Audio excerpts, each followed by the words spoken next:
Hello everyone, I hope you all are doing good. आइए start करते हैं आज के केस स्टडी सेशन के साथ। और आज जो हम केस स्टडी करने जा रहे हैं उसका नाम है case study number 4 and case study number 7। इन दोनों केस स्टडीज़ को हम खत्म करेंगे और बहुत ही अच्छे तरीके से इसको खत्म करेंगे। तो आइए बिना टाइम वेस्ट करे स्टार्ट करते हैं। हमारा पढ़ने का तरीका वही रहेगा जो हमने अब तक फॉलो किया है, दैट्स इट। इसके बाद स्टार्ट करते हैं। सबसे पहले हमारा जो है MCQs के साथ सबसे पहला MCQ कहता है, with how many months KE shall realise and repatriate the full export value pertaining to the first shipment. मतलब KE ने क्या किया है, एक्सपोर्ट किया है और पहला शिपमेंट गया है उसका हर्ब्स एंड ऑर्गेनिक केमिकल्स का। तो हमें सबसे पहले ये चेक करना होगा कि क्या ये वेयर हाउस में रखने के लिए गया है, वेयर हाउसिंग के लिए पर्पज़ के लिए गया है या नॉर्मली एक्सपोर्ट हुई है। तो अब मैं आपको बता दूं यहाँ पर ये इसका आपको पैरा नंबर अगर हम देखें तो पैराग्राफ नंबर 2 है, पेज नंबर 4.2 पे मैंने ऑलरेडी लिखा हुआ है कि आपको जिससे कि आपका टाइम वेस्ट ना हो और हमें पूरा केस स्टडी ना पढ़ना पड़े। तो यहाँ पर बताया गया KE was reconstituted brother in law of Mr Mohanty, retired from the firm and simultaneously Mr Mohanty is admitted to the partnership firm since the firms of Mr मोहंती's family spices and herbs are grown which can be easily exported at good prices. Mr. Mohanty decided to expand the business of KE to export spices and herbs as well as along with the export of organic chemicals. Application was sent to the Spices Board of India. KE after the reconstitution exported the first shipment on 10th April. मतलब यहाँ पर credit in South Africa, date of invoice ये है। यहाँ पर कहीं पर भी वेयर हाउसिंग का कुछ भी नहीं लिखा हुआ, तो इसका आंसर क्या होगा? ऑब्वियसली हमने पढ़ा हुआ है 9 मंथ्स का आंसर होगा। अगर वेयर हाउसिंग का लिखा होता तो हमारा 15 मंथ्स इसका आंसर होता।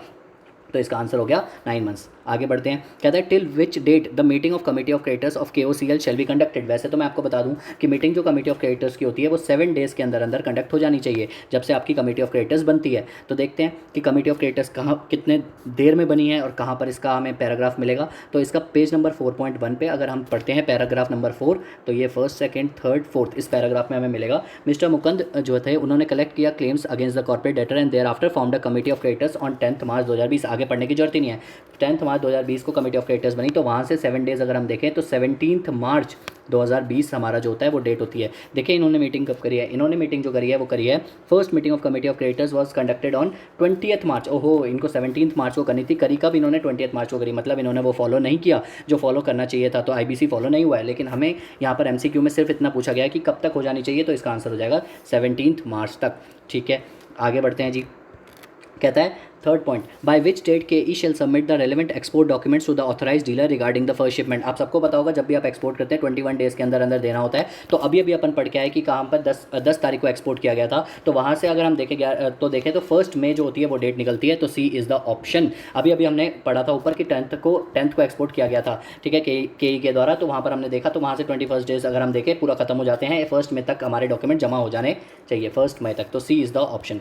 ठीक है, इसके बाद whether making the false declaration by KOCL to evade custom duty is an offence in reference to the provisions of PAMLA। Obviously बात है, अभी अभी अपन अगर हम इसको पढ़ते भी हैं तो यहाँ पर मैं आपको बता दूँ पेज नंबर अगर हम चलते हैं पेज नंबर 4.1 पे, तो पेज नंबर 4.1 पे अगर मैं जाता हूँ इस पैराग्राफ पे, वैसे तो आप इसका आंसर डायरेक्टली भी दे सकते थे लेकिन मेरा मन किया कि मैं आपको बता दूँ। तो यहाँ पर लिखा हुआ है, it was found that custom duty worth ₹74.57 lakhs were evaded by making the false declaration. अगर फॉल्स डिक्लेरेशन आपने करी होती है तो उस केस में हमारा रहता है। तो लेकिन ये जो हमारा फॉल करता है वो शेड्यूल्ड ऑफेंस में फॉल करता है, लेकिन पार्ट बी में फॉल करता है। और पार्ट बी में हमने पढ़ा था कि जब 1 करोड़ से ऊपर का होता है तब पार्ट बी में उसे मामला माना जाता है। तो यहाँ पर सिंपली ये पूछा गया है कि क्या वो फॉल करेगा। यस, फॉल करेगा, लेकिन कब? False declaration under custom it is values 1 crore और मोर। तो 1 करोड़ और मोर होगा तो ही होगा। तो इसका आंसर क्या है? डी है।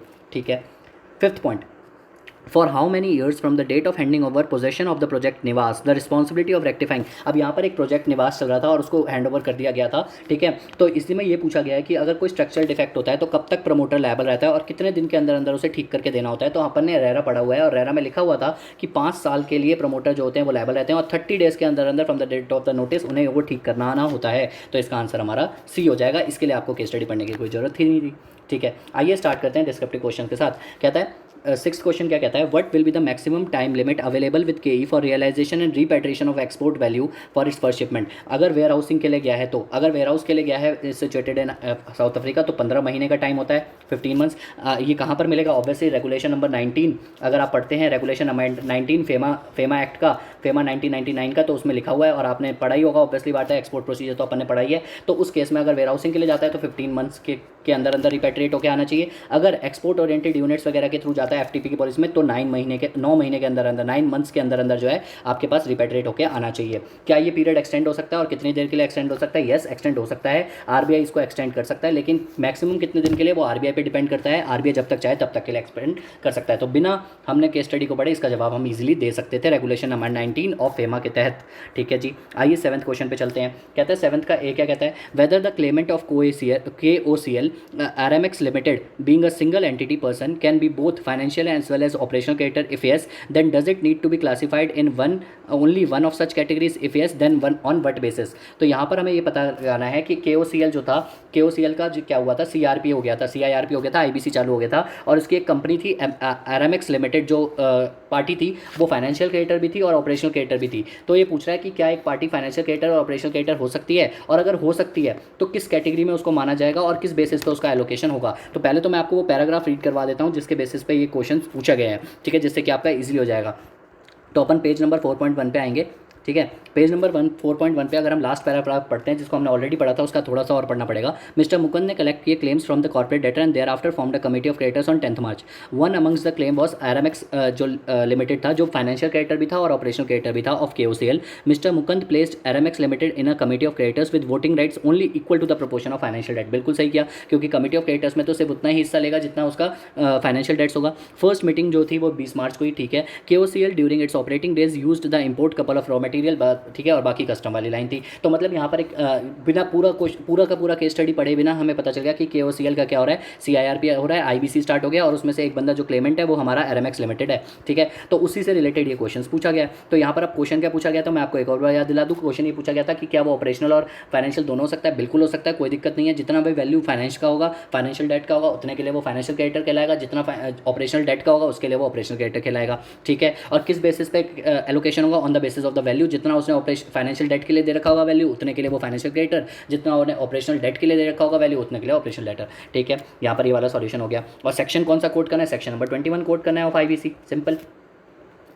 ठीक है, आगे बढ़ते हैं। दूसरा पार्ट क्या कहता है, कहता है in continuation of the A above whether such creditor can be included in committee of creditors और it will be excluded. Yes, committee of creditors में उसे डाला जाएगा टू द एक्सटेंट जितना उसका फाइनेंशियल डेट होगा उतने वैल्यू के लिए उसे कमिटी ऑफ क्रेडिटर्स में डाला जाएगा। In case if it is included then what will be the quantum of voting rights. तो वोटिंग राइट्स उतना ही होगा जितना उसका फाइनेंशियल डेट का वैल्यू होगा, उसके बेसिस पे ही उसको वोटिंग राइट का पावर दिया जाएगा। ये भी बात सेक्शन नंबर 21 ऑफ IBC 2016 में लिखी हुई है। आगे बढ़ते हैं, क्या कहता है, whether mister Mukund has correctly executed all the procedural aspects of the IBC laws. अभी हमने ऊपर पढ़ा था कि मिस्टर मुकुंद ने नहीं किया, क्यों? क्योंकि उन्होंने जो था कमिटी ऑफ क्रेडिटर्स की मीटिंग जो है 20 मार्च को करी गई, जबकि अब 17 मार्च को करनी थी। तो यहाँ पर भी सेक्शन नंबर 21 ही कोट करना है और आपको लिखना है कि 20 मार्च को करी गई है जो कमिटी ऑफ क्रेडिटर्स की मीटिंग, उनको 17 मार्च को करनी चाहिए थी, क्योंकि 7 डेज़ के अंदर अंदर होती है। तो ये वाला एक फॉलो नहीं किया गया। दैट्स इट, यहाँ पर हमारा खत्म होता है।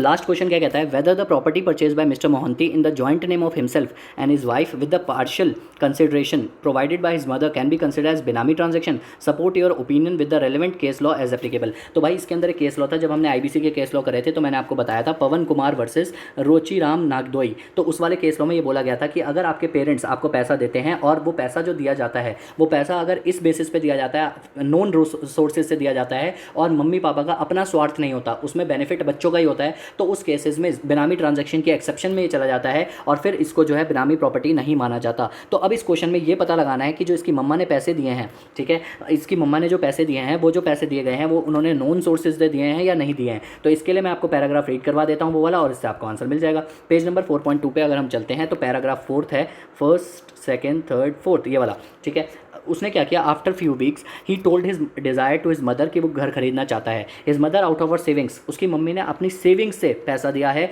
जितना भी कम पड़ रहा है, और किसके फ़ायदे के लिए दिया, मोहंती के फ़ायदे के लिए दिया है। तो यस, अगर वो नॉन सोर्सेज से पैसा दिया तो ऑब्वियसली वो नहीं माना जाएगा। तो आप यहाँ पर क्या लिखोगे कि आप वो वाला केस लॉ रेफर कर दोगे, that is Pawan Kumar versus Rochiram Nagdoi, और ये आप लिख दोगे कि can not treated as benami property as the money given is in good faith and also from the known sources. That's it. तो यहाँ पर हमारा ये वाला केस स्टडी खत्म होता है, केस स्टडी नंबर 4। ठीक है, इसके बाद हम स्टार्ट करने वाले हैं केस स्टडी नंबर, उसके साथ किसके साथ, केस स्टडी नंबर 7 के साथ। ठीक है, तो ये 9 मिनट 25 सेकंड पे यहाँ पर ख़त्म होती है। आगे स्टार्ट करते हैं आगे।